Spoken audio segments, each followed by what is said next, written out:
Semua keutamaan itu kita semuanya diberi, tak satu pun kita yang rugi.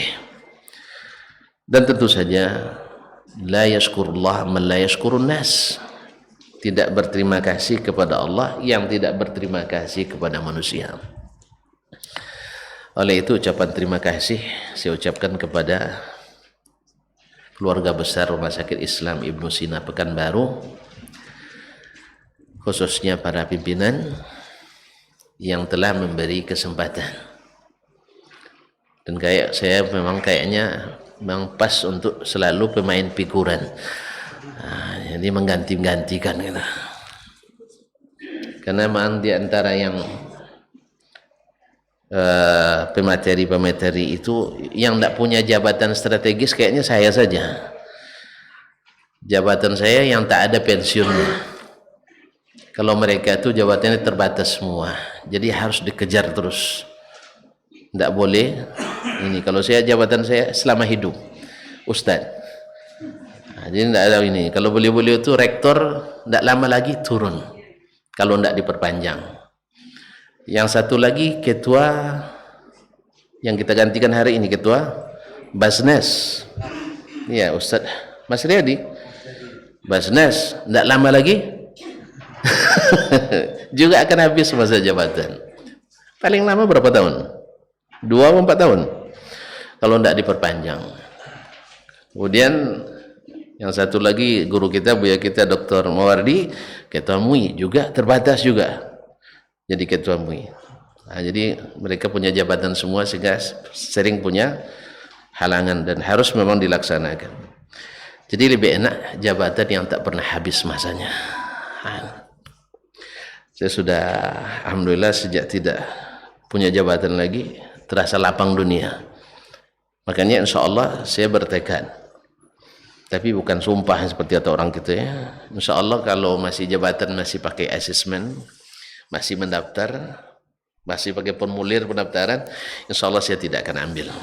Jangan takut, kita tak akan saingan. Kita tidak akan bersaing insya Allah. Jabatan apapun kalau masih pakai tim sukses, masih pakai mendaftar, masih pakai persyaratan jabatannya. Kalau jadi suami tetap bisa melamar saya. Nah, ini mohon maaf nih. Mana tahu. Nah, tapi kalau untuk jabatan duniawi saya tidak akan melamar kalau masih pakai itu. Tapi kalau ditunjuk susah juga ditolak. Kalau ditunjuk nanti ya susah ditolak. Tapi kalau masih pakai asesmen ya atau pakai seleksi, tuan-tuan tidak perlu risau dengan adanya dasman, karena dasman tidak akan bersaing dengan tuan-tuan dan perempuan semua. Dah setuju? Aman. Dari dasman tak akan ada persaingan insyaallah taala. Karena memang dari seluruh jabatan yang pernah saya ambil, dari sejak santri, dari sejak mahasiswa dari 1 sampai S3, semuanya saya dipaksa untuk memikulnya. Kalau orang pakai tim sukses, saya langsung sukses tanpa tim, dipaksa. Ya, kalau mau membuat penelitian silakan, saya akan siap diwawancara kapanpun dengan syarat SKB, syarat dan ketentuan berlaku. Masa diwawancara tengah malam kan tidak mungkin lah. Nah, baiklah kaum muslimin dan muslimat dirahmati Allah. Kemarin kajian kita karena juga mengganti, sekarang mengganti lagi. Mungkin pekan depan pengganti lagi, sehingga nanti permanen jadi pengganti. Nah, pengganti lebih sering main daripada yang asli. Allah musta'an. Kita sampai pada khasa'is as-sirah, yaitu keistimewaan sirah Nabi sallallahu alaihi wasallam. Kita sudah sebutkan beberapa poin kemarin bahwa Nabi adalah yang kita belajar ini orang paling utama sepanjang sejarah dunia. Tidak ada lagi orang yang akan lebih datang sebelumnya, tak ada yang lebih utama daripadanya, dan tak akan datang lagi seperti atau yang lebih utama daripadanya. Yang kedua, bahwa masdar atau referensinya dari sirah Nabi itu dikuatkan dengan Al-Quranul Karim dan hadis-hadis yang terjaga. Yang ketiga, bahwasanya sirah Nabi adalah yang paling detail dari seluruh biografi yang pernah ditulis selama ini. Yang tersembunyi saja boleh diteladani, apalagi yang nampak dan bisa dilihat dengan mata kepala sendiri. Semuanya tidak ada cacatnya, subhanallah. Walaupun pada asalnya manusia itu pada asalnya punya kekurangan, tetapi Nabi kita sallallahu alaihi wasallam Allah lengkapi semuanya sebagai kesempurnaan yang tentu saja tidak seperti Allah sendiri, tetapi untuk manusia Nabi kita adalah yang paling sempurna. Ma'asyiral kiram, Bapak dan Ibu, saudara-saudari yang saya muliakan. Kemudian kita wajib berbangga bahwa sirah Nabi adalah sejarah seorang anak manusia yang paling sahih, bisa dipertanggungjawabkan. Bisa dipertanggungjawabkan dunia akhirat, bukan hanya di dunia.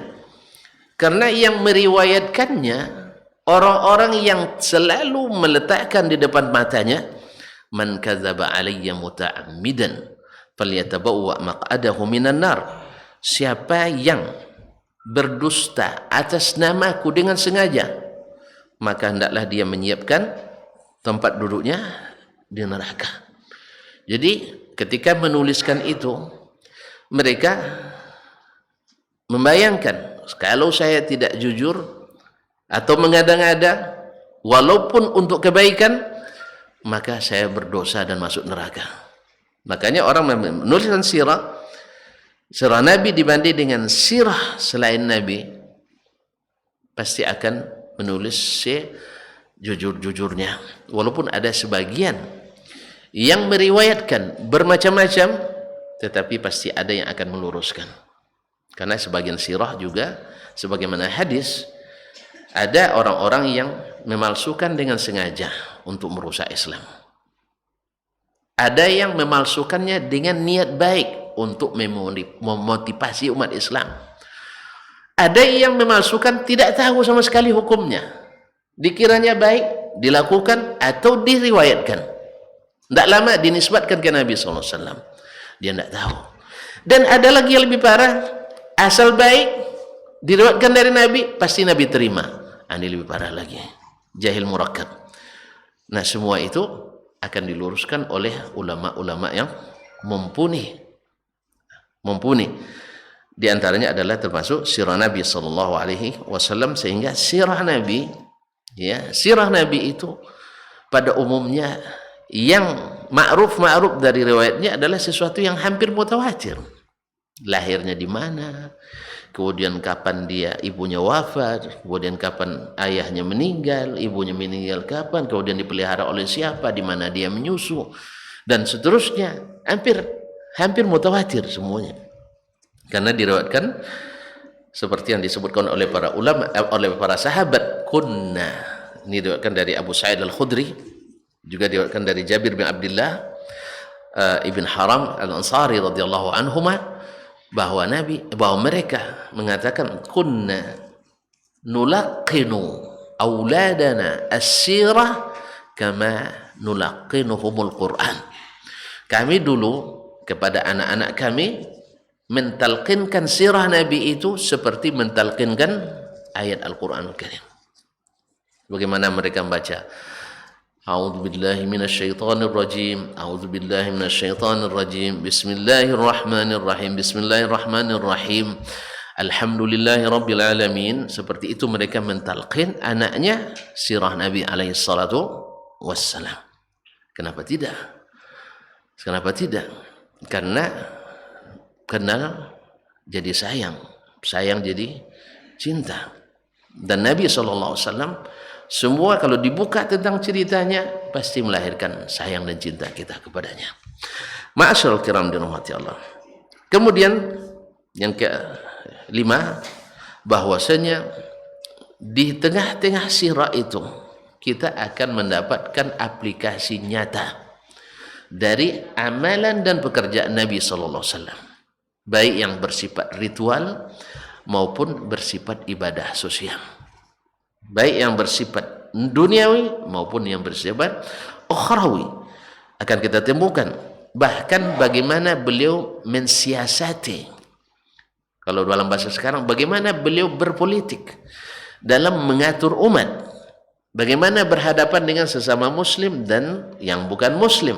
Semuanya sudah diatur dengan sangat rapi, yang kita tidak temukan dalam aturan-aturan manapun yang dibuat oleh manusia. Karena apa? Turun dari Allah SWT. Jihadnya, bagaimana peperangan yang dilakukannya, kemudian sahabat-sahabat yang bersamanya, umat-umat yang sezaman dengannya, kaum-kaum yang setuju dan menentangnya, semuanya tertata dan tersebut rapi dalam sirah Nabi alaihi salatu wassalam. Kemudian keistimewaan sirah Nabi alaihi salatu wassalam, dia dalam dunia nyata. Dalam dunia nyata, bukan dunia khayal dan fiksi. Sejarah, ma'alim, bukti-bukti sejarahnya, situs-situsnya sangat jelas. Makkah, Madinah, Uhud, Badar, Khandaq, dan seterusnya. Masih tetap ada Masjid Quba, Masjid Qiblatain, Masjid Jum'ah, dan sebagainya. Kalaulah bukan karena orang mengkultuskan, pasti akan dilestarikan. Cuman sayang kaum muslimin, kebanyakan umat hari ini, asal sedikit ada yang ganjil, pasti dikultuskan. Batu nisan aja diciumi. Kalau nak carikan alasan, ada alasannya.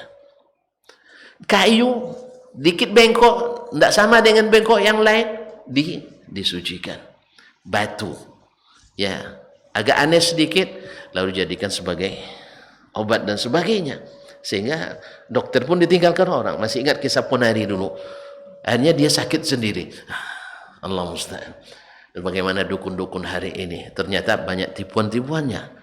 Baru satu, apa istilahnya? Pesulap apa? Pesulap merah. Tahu lupanya. Ada di sini.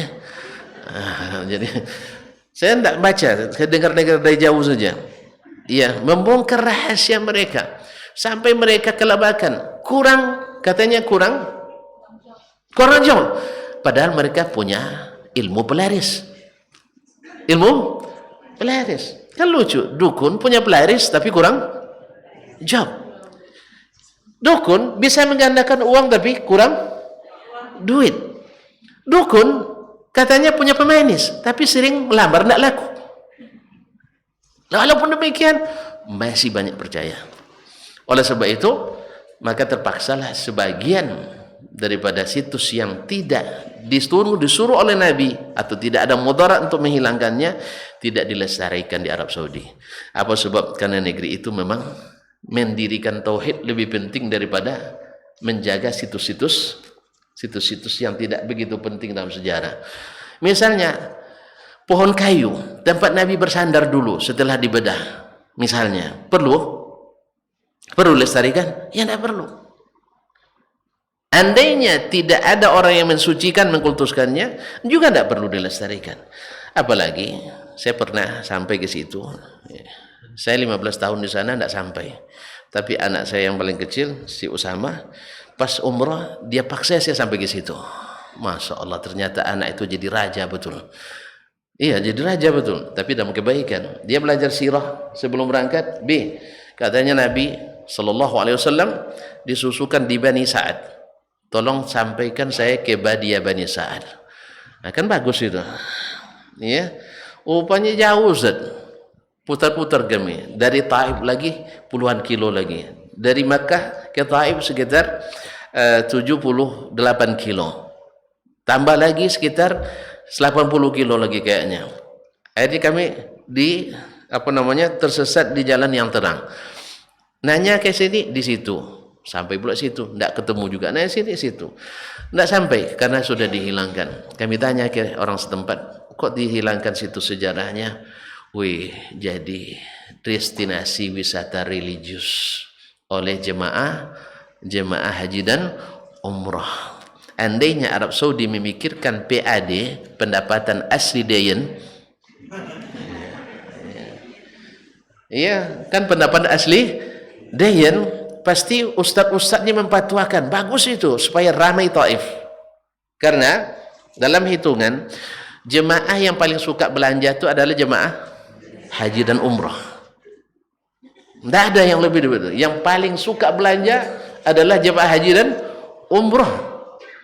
Cerek kuning, produksi Taiwan, belinya di Makkah. Garpu, garpu sendok, produksi Jepang, belinya di Makkah. Barakah. Bahkan batu-batu pun kerikil dibawa pulang.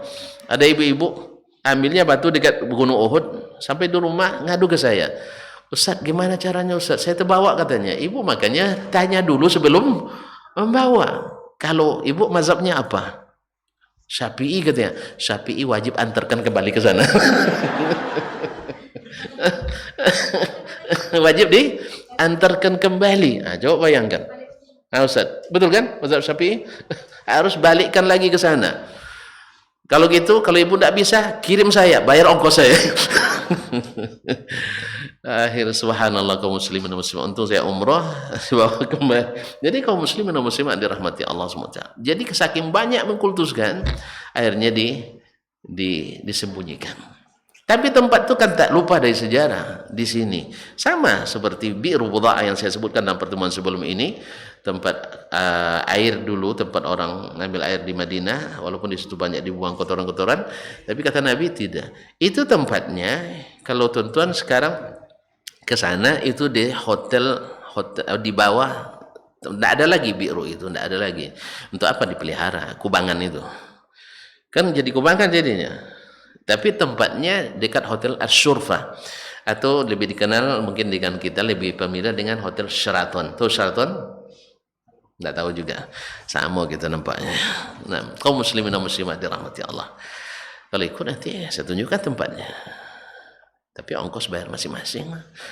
Nah, kaum muslimin dan muslimat. Jadi sirah Nabi itu berkaitan dengan secara geografis, secara sosiologis, ada dengan ini. Kita juga tahu bahwa kaum muslimin dan muslimat dirahmati Allah, Nabi diutus pertama kali di Mekah. Masyarakat Mekah orangnya panas-panas, iya kan? Mana lebih pemurah, pedagang daripada petani?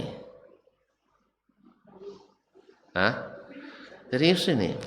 Kalau pedagang, pas dia berdagang, bawalah ini pulang, ada gitu? Ada juga tapi jarang, iya kan? Tapi kalau petani, pas dia metik apa misalnya, metik tonggak misalnya, itu tonggak ya? Oh terong ya. Saya lebih senang makan tonggak daripada terong. Nah, ya tonggak terong. Dia senang metik, kita lewat assalamualaikum, banyak hasilnya mak katanya. Nah, langsung ambil plastik tuh, kasih kita sebelah sini bawa pulang nak ya katanya. Kalau pedagang, laku mah katanya. Tolong makan tidak ada sisa lagi Ustaz katanya. Beda jawabannya.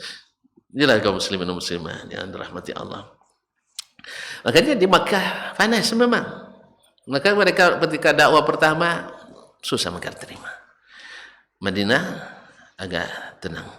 Makanya kaum muslimin dan muslimat dirahmati Allah tinggal di Madinah itu subhanallah, walaupun berat tetapi nyaman. Beratnya kenapa? Ya kondisi alamnya.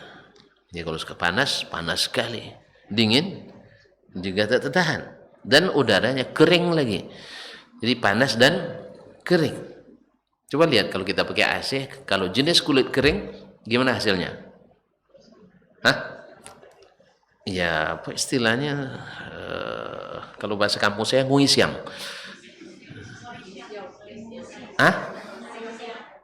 Iya, apa itu bahasa Indonesianya, bahasa ilmiahnya? Saya tidak tahu nih. Kering ya, bahasa umum tuh kering. Gimana ya? Atau lo Ustaz? Kan habis itu gatal dia kan? Itu gatal gitu. Atau bibir pecah-pecah. Kadang keluar mimisan. Kalau itu panas atau dingin dan sebagainya. Tapi kata Nabi sallallahu alaihi wasallam, "Man sabara ala la'wa'il madinati wa shiddatiha kuntu lahu syafi'an yaumil qiyamah." Siapa yang sabar atas dahsyatnya hidup di Madinah, beratnya cobaan tinggal di Madinah, maka dia akan dapat syafaatku pada hari kiamat. Oh, barakah rupanya. Ya, kita tunggu di Madinah saja, bahkan mati di Madinah pun ada keutamaan. Man istata'a yamuta bil madinati falyaf'al.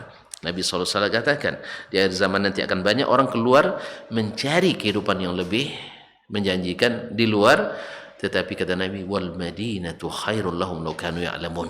Madinah itu lebih baik bagi mereka andainya mereka mengetahui. Ma'asyiral kiram dirahmati Allah, ya keadaan yang terjadi rapi disebutkan dalam sirah Nabi sallallahu alaihi wasallam. Selanjutnya yang ke-9 berapa? 3, 4, 5, 6, 7 afwan. Yang ke-7 bahwa sirah itu penuh dengan pelajaran yang bagi seorang muslim secara khusus, bahkan seluruh manusia dapat memetik pelajaran daripada apa yang didapatkan dalam sirah Nabi sallallahu alaihi wasallam untuk kesuksesan kita. Apa misalnya? Nah, bila deraan hidup semakin berat, tanda kelapangan akan semakin dekat. Ya, bila deraan hidup semakin berat, maka tanda bahwa akan datang. Karena Allah menjanjikan inna ma'al usri yusra. Nabi wafat Khadijah, wafat Abu Talib, semakin berat dakwahnya. Akhirnya Allah berikan kelapangan, yaitu hijrah. Sebelumnya Isra dan Mi'raj. Jazakallah khairan, ingatkan Isra dan Mi'raj. Subhanallah. Walaupun perjalanan sebentar, tetapi berguna besar. Coba lihat apa yang dibawa, ibadah salat yang menjadi barometer, yang menjadi indikator benar tidaknya kita, baik buruknya kita, diterima tak diterimanya amal kita. Makanya kalau tuan-tuan nak perbaiki diri kita, maka perbaiki salat terlebih dulu. Kalau nak perbaiki diri, perbaiki salat setelah memperbaiki akidah. Di mana caranya? Ada pengalaman dari seseorang, pengalaman orang yang juga seorang guru, karena S1 di sebuah perguruan tinggi Islam. Dia mencoba masuk ke seluruh aliran yang ada yang di tempatnya, tetapi sampai ke puncak tidak ditemukan apa yang namanya Islam yang dia pelajari dalam sirah Nabi itu. Semuanya banyak penyimpangan, tidak ketemu. Allah musta'an. Gimana nak ketemu? Orang semakin tinggi ilmunya, semakin tinggi peringkatnya, semakin rajin ke rumah Allah, semakin mengkhidmat hamba Allah. Ini rata-rata semakin tinggi semakin jarang ke rumah Allah, dan semakin minta dikhidmat oleh hamba Allah. Bahkan ada sebagian aliran, kalau sudah sampai makam tertentu, bebas untuk melakukan atau meninggalkan, bebas meninggalkan yang diwajibkan dan bebas melakukan yang diharamkan. Jumat tidak pergi, alasannya pergi sholat Jumat di Makkah. Cuman sayangnya pergi sama pulang lebih dulu, padahal Makkah 4 jam setelah kita. Gimana tuh? Kalau dulu mudah aja orang ditipu, sekarang masih juga. Iya, dulu orang mudah ditipu karena tidak ada televisi, tidak ada parabola. Ya kan, tidak tahu kita bahwa ternyata sekarang kita jam berapa sekarang nih? Jam 8. Kalau sudah jam 8 tanda selesai itu maknanya. Tidak, 8.30 ya, masih banyak. Kaum muslimin dan muslimat dirahmati Allah. Di sana baru jam 4. Mereka belum sholat subuh nih. Musim panas nih. Musim panas sudah sholat subuh karena pendek malamnya, musim panas. Nah, ma'asyarul kiram, sholat subuh. Awak sudah duha. Mereka sholat subuh 4 jam. Awak jam 8, mereka jam 4. Nah, tiba-tiba itu pergi dia sama kita. Kadang lambat pula dia kita pergi Jumat. Pas pulang, selesai dia makan. Awak lu makan siang lagi. Nah, coba pulang tuh. Di Makkah kan khutbahnya pendek. Di Makkah khutbahnya pendek. Dulu banyak takicu gitu di Nantarang. Kini pun masih banyak takicu di Nantarang. Dengan meeting sebentar ketemu Nabi. Banyak yang percaya. Pergi haji, keluar Nabi dari kuburannya, cium lututnya. Banyak yang percaya. Nabi datang ke majlisnya setiap hari, rapat dengan seluruh Nabi, 124.000 Nabi dan Rasul, rapat tiap hari dengannya. Pak, penting sekali dia sehnya. Hah? Rapat. Nah, dengan sirah segalanya jadi terang. Dengan sirah segalanya jadi terang. Jadi kaum muslimin dan muslimat dirahmati Allah, tadi saya katakan Nabi pakai burak berapa kali? Hah? Nabi naik burak berapa kali? Sekali aja. Sekali aja. Ini enggak tiap Jumat pergi ke Mekah. Lebih istimewa dari Nabi sallallahu alaihi wasallam. Nabi nanti dalam pelajaran hijrah akan kita sebutkan. Nabi hijrah dikejar-kejar orang. Awak enggak gara-gara hujan aja langsung dapat karamah. Enggak basah kena hujan. Tapi dengan syarat kalian balikkan badan. Pakai micing atau balikkan badan. Micing, jangan buka mata. Kalau pakai picing-picing namanya main kucing-kucingan. Kalau bahasa kampung main cicindu. Ya, main disuruh tempat micing lalu kita sembunyi, harus berdicari.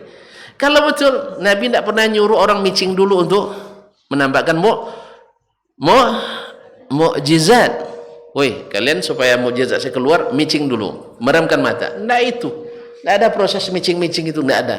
Tidak ada proses balik-balikkan badan itu, tidak ada. Kalau mukjizat datang, Allah SWT yang berikan. Allah yang berikan. Na'asyul kiram dirahmati Allah SWT. Dengan sirah, segalanya akan menjadi terang. Ma'asyul kiram dirahmati Allah. Kemudian, anna fi hayatir Rasul. Bahwasanya dalam kehidupan Nabi sallallahu alaihi wasallam, walaupun beliau sallallahu alaihi wasallam dilahirkan dalam keadaan yatim, kemudian hidup ibunya sampai umur 4 tahun, wafat lagi berarti yatim piatu. Subhanallah. Tapi Allah jaga itu anak. Allah jaga sejak kecilnya. Bahkan diriwayatkan tak pernah tersingkap auratnya sejak kecilnya, kecuali hanya satu kali ketika beliau ikut mengangkat batu dengan orang-orang Quraisy untuk perbaiki Ka'bah. Subhanallah. Ma'asyiral kiram dirahmati Allah. Allah jaga sejak kecilnya Nabi alaihi salatu wassalam. Dan itu terlihat. Kemudian bagaimana Allah SWT ketika dia berdakwah dijaga dari segala hal yang berbahaya. Dia berikan kepribadian yang luar biasa. Ma'asyiral kiram dirahmati Allah, dan ini semuanya terlihat di dalam apa yang di dalam sirah Nabi alaihi salatu wassalam, bahwa janji-janji Allah kepadanya seperti saat beliau dikejar oleh orang Quraisy, dihargai kepalanya dengan 100 ekor onta, hidup atau mati. Ada yang sangat bersemangat untuk mendapatkan itu. Dua ini, Abu Bakar Rasulullah sallallahu alaihi wasallam dan Abu Bakar radhiyallahu anhu, Suraqah ibn Malik ibn Ju'shum. Bahkan dia katakan, setiap ada orang yang nak menuju ke arah Nabi, dia bilang tidak ada di sini. Dipalingkan supaya dia dapat sendiri. Karena dia memang ahli ahli berkuda dan juga orangnya kuat, terlatih. Akhirnya dia kejar, tetapi Allah SWT menjaga Nabi kita alaihi salatu wassalam. Setiap dekat sampai Nabi terperosok kaki kudanya, dan dia pun terpelanting sampai ke bawah kaki Nabi sallallahu alaihi wasallam. Lalu Nabi maafkan, dia ulang kembali, dimaafkan lagi sampai ketiga kalinya. Nabi sallallahu alaihi wasallam memaafkan, lalu dia berkata atas jasa baik Nabi karena dimaafkan tadi, maka dia katakan saya akan menjadi pelindung Nabi alaihi salatu wassalam. Lalu Nabi katakan, nanti di saat Persia, nih Nabi baru sedang dikejar-kejar ini, Nabi menjanjikan Persia nanti akan dikalahkan. Tahu Persia waktu itu? Dua imperium terbesar di masa itu. Persia pernah menguasai seluruh dunia dengan kisranya Bukhtanasar. Tuan-tuan masih lupa ya, bahwa dunia ini pernah secara real, secara de facto dikuasai oleh 4 penguasa semasa sepanjang dunia ini. Ada yang hafal? 2 orang beriman, 2 orang kafir. Hah? Satu Zulkarnain. Nabi yang Nabi Sulaiman alaihissalam. Seluruh belahan dunia dikuasai. Zulkarnain sampai ke timur ke barat.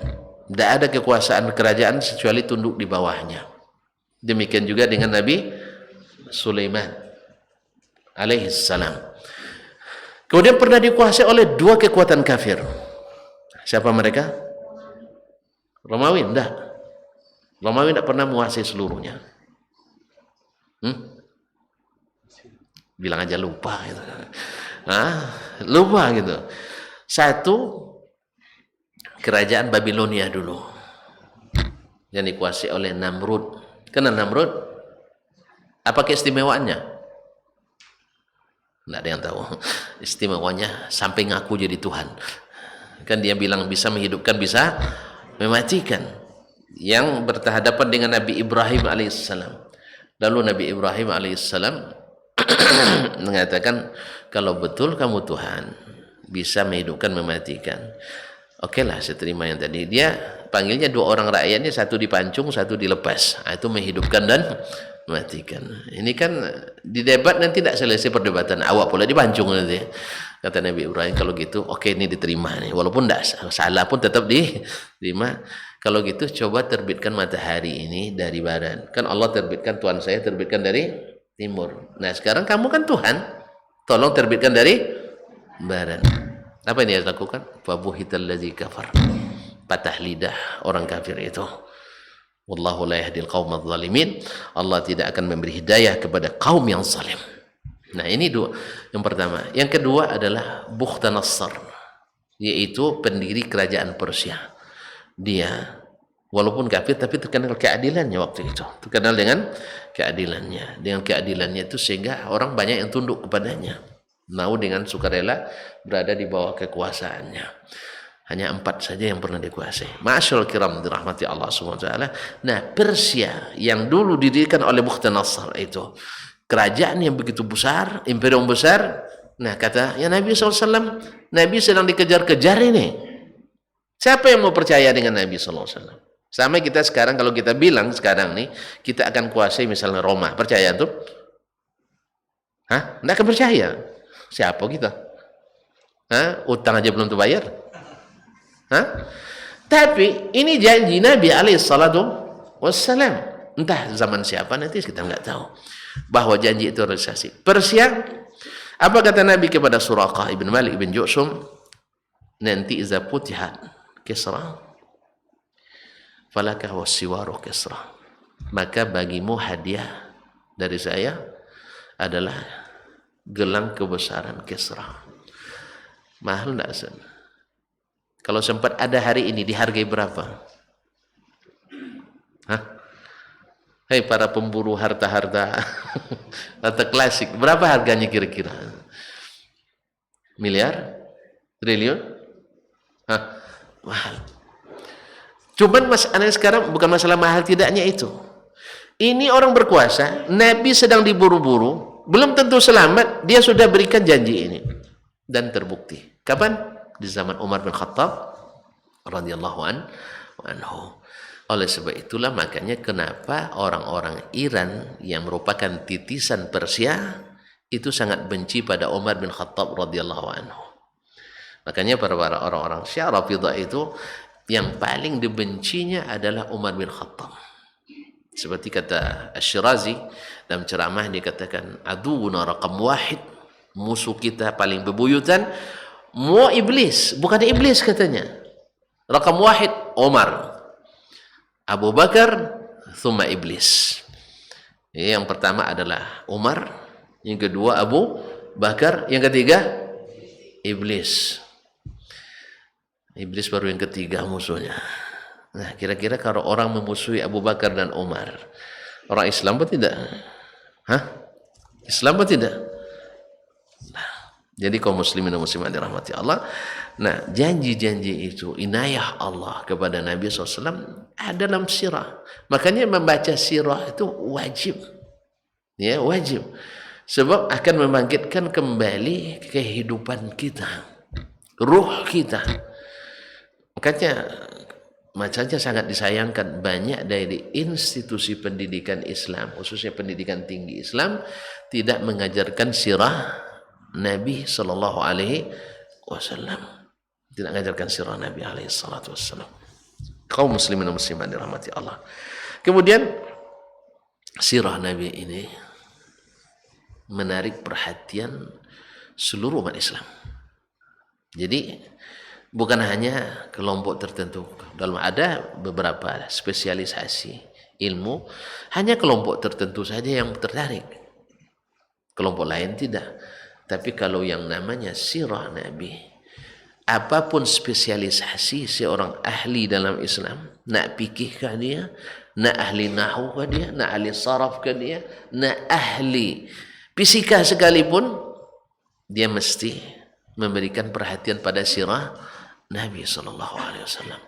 Kenapa tidak? Karena memang syarat dia mendapatkan ilmu itu harus mengenali Nabinya Sallallahu Alaihi Wasallam. Kalau tidak jadi pakar Islam dia. Tidak jadi pakar Islam. Dan inilah tumbuhnya masyarakat Islam dari dulu. Jadi sejak kecilnya sudah ditalkinkan sirah Nabi Alaihi Salatu Wasallam. Oleh sebab itu kita dapatkan tidak sedikit ulama yang masing-masing mereka punya tulisan tentang sirah Nabi. Bahkan sampai hari ini. Ini misalnya penulis kitab ini Profesor Dr. Abdul Aziz bin Ibrahim Al-Umari, ketika penulis ini dia bertanya-tanya, dia akui, apa yang bisa saya berikan? Buku sirah sudah ditulis sejak abad kedua Hijriah lagi, bahkan sebelumnya di masa Musa bin Uqbah, bahkan Az-Zuhri lebih duluan daripadanya, di awal-awal abad kedua lagi sudah dituliskan sirah Nabi alaihissalam, hadis-hadis Nabi sudah. Apa yang bisa saya tuliskan lagi? Subhanallah, akhirnya saya katakan, walaupun hanya sekedar mengulang apa yang sudah tertuang, atau hanya sekedar untuk menuliskan kembali apa yang sudah terlukis, walaupun hanya sekedar untuk menampakkan apa yang sudah terlihat, tetapi yang namanya sirah Nabi tak akan lekang daripada faedah dan hikmah. Hanya saya tulis dengan tekad. Beliau mutakhasis bersirah. Subhanallah, sejak saya mulai menulisnya, saya rasakan keberkahan waktu, kemudahan ilmu, dan dimudahkan segala urusan untuk menulisnya. Allahu Akbar. Ma'asyarul kiram dirahmati. Apa sebab? Karena menulisnya dengan cinta. Cobalah menulis dengan cinta. Tuliskan, tuangkan. Misalnya untuk ayah dan ibu tercinta, atau suami atau istri tercinta, atau saudara-saudara tercinta. Saya sudah merasakan juga. Saya sekali sebulan dulu sebelum masa SMS, sebelum masa WA, ini dulu nggak ada HP, nggak ada telepon kita, itu nulis surat dalam sebulan saya khususkan sehari penuh untuk nulis surat. Masing-masing surat ada yang paling sedikit 7 halaman. Iya, minimal 7 halaman. Itu untuk saudara, apalagi untuk kekasih. Iya, pasti lebih panjang lagi. Tahulah tuh, karena menulisnya dengan cinta. Jadi kalau dijilid surat-surat saya dulu mungkin sudah beberapa volume itu barangkali. Sampai abang saya di Malaysia bilang, ini surat kamu ini katanya, kalau ada khatib terlambat Jumat bisa dipakai untuk khutbah katanya. Karena lengkap muqaddimahnya, alhamdulillahi wa kafa. Lengkap dengan ininya, pakai dalilnya sekali. Sebab apa? Sebab surat juga berisi wasiat di dalamnya, berisi nasihat di dalamnya. Ya, kita arahkan untuk diri kita, lalu dibacanya.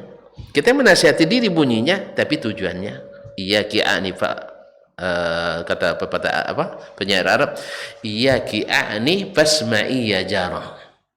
Tujuan ke sana, maksudnya di sini. Itu biasa dalam bahasa. Saya membahasakan untuk saya, tapi tujuannya mereka yang baca. Alhamdulillah, ada yang mengena, ada yang juga yang belum. tapi kebanyakannya sudah mengenal. Itu pengaruh surat cinta.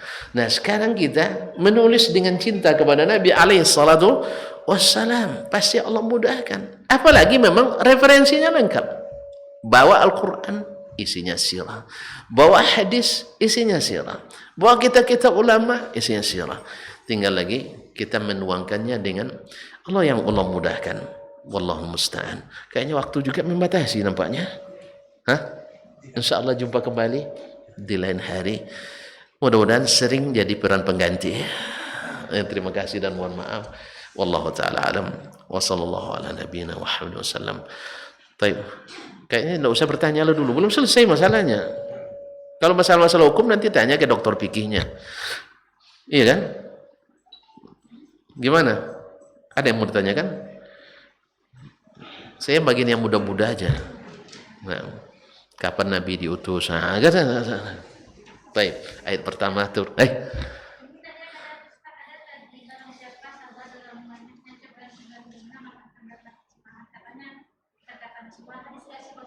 Riwayat Imam Bukhari. Bukhari. Man sabra ala la'wil madinati wa shiddatiha kuntu lahu syafi'an yaumal qiyamah. Nah, di bab Fadailul Madinah. Itu nak lebih lengkapnya ada kitab namanya ditulis oleh Syekh Dr. Salih Ar-Rifai, Fadailul Madinah atau Al-Ahadithul Waridah fi Fadli Al-Madinah An-Nabawiyah. Dan kitab-kitab lainnya masih banyak. Wallahu musta'an. Baik, terima kasih dan mohon maaf. Saya tutup. Mudah-mudahan tak satu pun kita kecuali diberikan Allah hadiah ampunan pada kesempatan ini. Oleh sebab itu jangan lupa memaafkan saya juga. Karena yang pemaaf dikasih maaf, tidak kasih maaf loh. Terima kasih. Wassalamualaikum warahmatullahi wabarakatuh. Dr. Dasman Yahya Ma'ali LCMA Hafizahullah, Dr. Helmi Basri LCMA Hafizahullah, Dr. Hidayatullah Ismail LCMA Hafizahullah.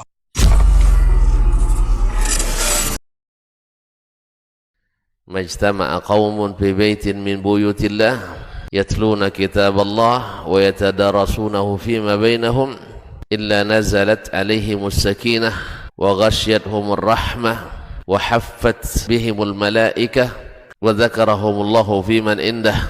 Tidaklah suatu kaum duduk di salah satu rumah Allah membaca ayat-ayat Allah dan sama-sama mempelajarinya kecuali turun kepada mereka as-sakinah, ketentraman dan kenyamanan. Wa ghasyiyatuhumur rahmah, dan mereka diliputi pula oleh rahmat, kasih sayang dari Allah Subhanahu wa taala. Wa haffat bihimul malaikah, dan mereka pun dikelilingi oleh para malaikat. Karena malaikat suka majlis-majlis zikir dan ilmu. Wa dzakarahumullahu fiman indah, dan Allah akan banggakan sebut-sebut mereka di kalangan malaikat-malaikat yang ada di sisinya, di masyarakat atas. Mudah-mudahan kita termasuk yang sering disebut-sebut di sisi Allah, di kalangan para malaikat. Dan di akhir majelis ini mudah-mudahan kita pula mendapatkan seperti yang tersebut dalam hadis qudsi, qumu maghfuran lakum, silahkan berangkat meninggalkan majelis ini dalam keadaan diampuni dosa-dosa kalian.